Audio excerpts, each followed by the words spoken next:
বলিউড মানেই খানদের আধিপত্য। কয়েক দশক ধরে তারা ব্যবসা সফল ছবি উপহার দিয়ে অনুরাগীদের বুঁদ করে রাখছেন। কিন্তু সাম্প্রতিক সময়ে সালমান খান, শাহরুখ খান ও আমির খানের সময়টা খুব একটা ভালো যাচ্ছে না। বক্স অফিসে নিজেদের নামের প্রতি সুবিচার করতে পারছেন না এই তারকাত্রয়ী। প্রতি বছর ঈদে সালমানের ছবি ঘিরে দর্শকের মাঝে ব্যাপক উন্মাদনা দেখা যায়। তবে এবার মুক্তি পাওয়া সিকেন্দার প্রত্যাশা অনুযায়ী ব্যবসা করতে পারেনি। 100 কোটির ক্লাবে ঢুকতে নাভিশ্বাস উঠে গেছে।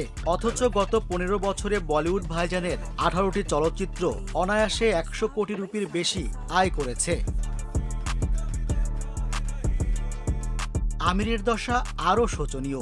2022 সালে লাল সিং চাড্ডা ব্যর্থ হওয়ার পর আর কোনো নতুন ছবি মুক্তি পায়নি তার। তবে নিজেকে ফিরে পাওয়ার চেষ্টা করে যাচ্ছেন তিনি। শাহরুখের বর্তমান অবস্থা তাদের দুজনের তুলনায় বেশ খানিকটা ভালো। 4 বছর বিরতির পর 2023 সালে পাঠান ও জওয়ান দিয়ে জোরালোভাবে কামব্যাক করেছিলেন।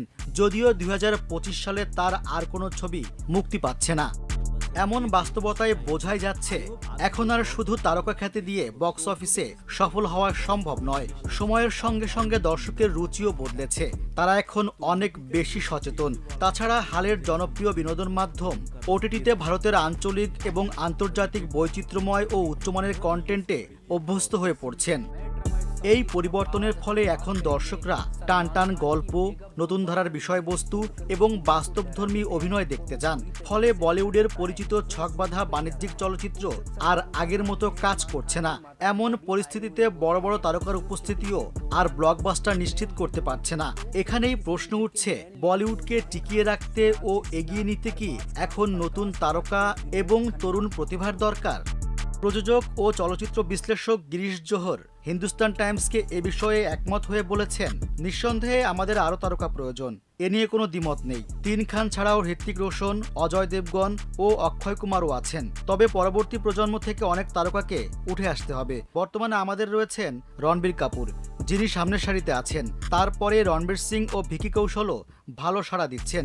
তবে দর্শকদের আবার প্রেক্ষাগৃহমুখী করতে আরও তরুণদের তারকা খ্যাতি অর্জন করা প্রয়োজন। পাশাপাশি তারকার চেয়ে ভালো গল্পই এখন মূল চালিকা শক্তি বলে মনে করেন তিনি। এক্ষেত্রে মুনজিয়া, লাপাতা লেডিস, স্ত্রী 2 বা ভুলভুলাইয়া 3 সিনেমাগুলোকে উদাহরণ হিসেবে উল্লেখ করেছেন। UFO মুভিজের পঙ্কজ জয়সিং বলেছেন, পর্দার পেছনের দল যেমন লেখক, সম্পাদক ও পরিচালক পর্দার সামনের দলের চেয়েও গুরুত্বপূর্ণ। যদি সেই পেছনের দলটা শক্তিশালী হয় তাহলে তারকারা বাড়তি আকর্ষণ যোগ করতে পারেন, কিন্তু যদি সেটা না হয় তাহলে তারকাদের গুরুত্বও কমে যায়। সম্প্রতি যেসব ছোট বাজেটের চলচ্চিত্র ব্লকবাস্টার হয়েছে সেখানে কন্টেন্টই ছিল রাজা। আগের দিনে যশরাজ ফিল্মস ও আরকে ফিল্মস গল্প নির্ভর ছবি নির্মাণ করত এবং নতুন তারকাদের সুযোগ করে দিত। পঙ্কজ জয়সিং আরও বলেন, তাদের সিনেমা বাণিজ্যিকভাবে সফল হোক বা না হোক, গল্প ও অভিনয়ের মান সবসময় প্রশংসিত ছিল।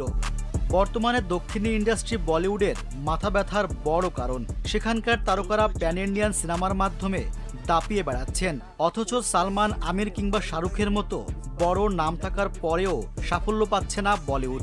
ফলে জৌলুস কমেছে হিন্দি ছবির। তবে বিশ্লেষকরা মনে করেন, যদি ভালো গল্প এবং বৈচিত্র্যপূর্ণ নতুন প্রতিভায় বিনিয়োগ করা হয় তাহলে বলিউড আবারও ঘুরে দাঁড়াতে পারে।